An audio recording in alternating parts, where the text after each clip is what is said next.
My name is Cassie. I am 23 years old. I graduated as a qualified nurse this year and was given my first position as a home nurse. My patient was an English gentleman in his early 80s who suffered from Alzheimer's. In the first meeting, the patient was given his record, and from it I could see that he was a convert to the religion of Islam, therefore he was a Muslim. I knew from this that I would need to take into account some modes of treatment that may go against his faith, and therefore try to adapt my care to meet his needs. I bought in some halal meat to cook for him and ensured that there was no pork or alcohol in the premises, as I did some research which showed me that these were forbidden in Islam. My patient was in a very advanced stage of his condition, so many of my colleagues could not understand why I was going through so much effort for him. But I understood that a person who commits to a faith deserves that commitment to be respected, even if they are not in a position to understand.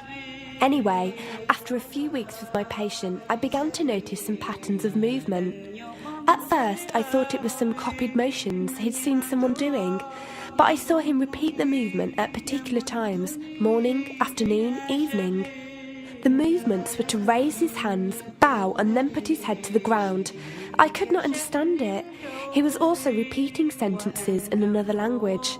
I couldn't figure out what language it was as his speech was slurred, but I know the same verses were repeated daily. Also, there was something strange. He didn't allow me to feed him with my left hand. Somehow I knew this linked to his religion, but didn't know how. One of my colleagues told me about Talk as a place for debates and discussions. As I did not know any Muslims except for my patient, I thought it would be good to speak to someone live and ask questions. I went on the Islam section and entered the room True Message. Here I asked questions regarding the repeated movements and was told that these were the actions of prayer. I did not really believe it until someone posted a link on the Islamic prayer on YouTube. I was shocked. A man who has lost all memory of his children, of his occupation, and could barely eat and drink, was able to remember not only actions of prayer, but verses that were in another language. This was nothing short of incredible, and I knew that this man was devout in his faith, which made me want to learn more in order to care for him the best I could. I came into the Talk room as often as I could, and was given a link to read the translation of the Quran and listen to it. The chapter of the bee gave me chills, and I repeated it several times a day. I saved a recording of the Quran on my iPod and gave it to my patient to listen to. He was smiling and crying, and in reading the translation I could see why. I applied what I gained from Talk to care for my patient, but gradually found myself coming to the room to find answers for myself. I never really took the time to look at my life. I never knew my father. My mother died when I was 3. Me and my brother were raised by our grandparents who died 4 years ago, so now it's just the two of us. But despite all this loss, I always thought I was happy, content. It was only after spending time with my patient that I felt like I was missing something. I was missing that sense of peace and tranquility my patient, even through suffering, felt. I wanted that sense of belonging and a part of something that he felt, even with no one around him. I was given a list of mosques in my area by a lady on Talk and went down to visit one. I watched the prayer and could not hold back my tears. I felt drawn to the mosque every day, and the imam and his wife would give me books and tapes to welcome any questions I had. Every question I asked at the mosque and on Talk was answered with such clarity and depth that could do nothing but accept them. I have never practiced a faith, but always believed that there was a God. I just did not know how to worship him. One evening I came onto Talk, and one of the speakers on the mic addressed me. He asked me if I have any questions. I said no. He asked if I was happy with the answers I was given. I said yes. He then asked what was stopping me accepting Islam. I could not answer.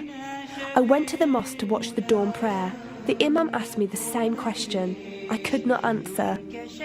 I then went to tend to my patient.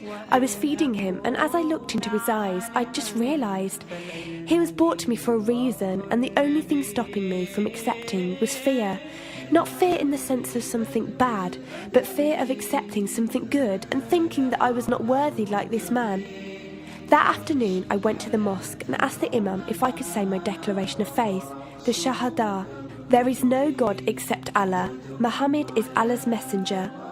He helped me through it and guided me through what I needed to do next. I cannot explain the feeling I felt when I said it. It was like someone woke me up from sleep and sees everything more clearly. The feeling was overwhelming joy, clarity, and most of all, peace. The first person I told was not my brother, but my patient. I went to him, and before I even opened my mouth, he cried and smiled at me. I broke down in front of him. I owed him so much.